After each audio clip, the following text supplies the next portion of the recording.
maamulka Hirshabelle ayaa waxa uu ku dhawaaqay ololo nadaafadeed kaasi oo lagu doonayo in looga hortago cudurada qaarkood ee dilaacayga ah ee ka dilaacay tuulooyinka gobolka Hirshabelle dhexe waxaana maanta magaalada jowhar gaar ahaan xaafadda kulmis ka bilowday ololo nadaafadeed taasi oo ay ka qayb qaadanayaan qaybaha kala duwan ee bulshada qayb ka mid ah goobaha ay ka socdeen ololaha nadaafadeed oo aan booqasho aynu ku tagnay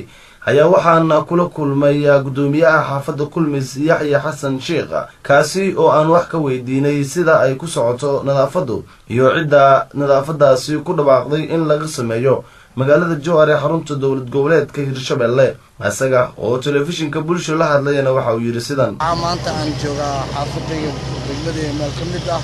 oo ay nadaafad darro ka jirtay nadaafadaasna macad Ilaahay ka siiyay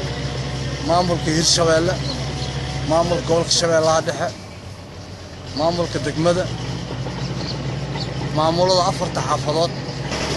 meeshan maanta waxaan ka haynaa nadaafad maanta inoo maamulka Hirshabelle maanta gacanta laga saaray katarbiilkan oo maanta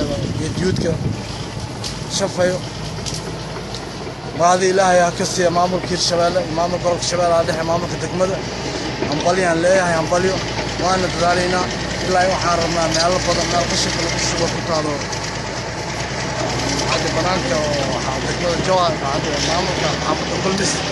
meel ay ma hadda ku taalo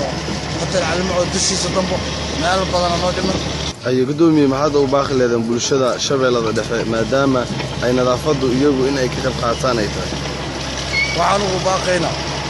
khaasatan meesha aan mas'uulka ka ahay xaafadda kulmis in nin walbo وهرتيس واسكن نظيف عبد الفتاح أحمد معلو عبد الفتاح زكي تلفزيون عالمي جاي بولشو مقالة الجوهر يحرمت الدولة الكوبلات في الشمال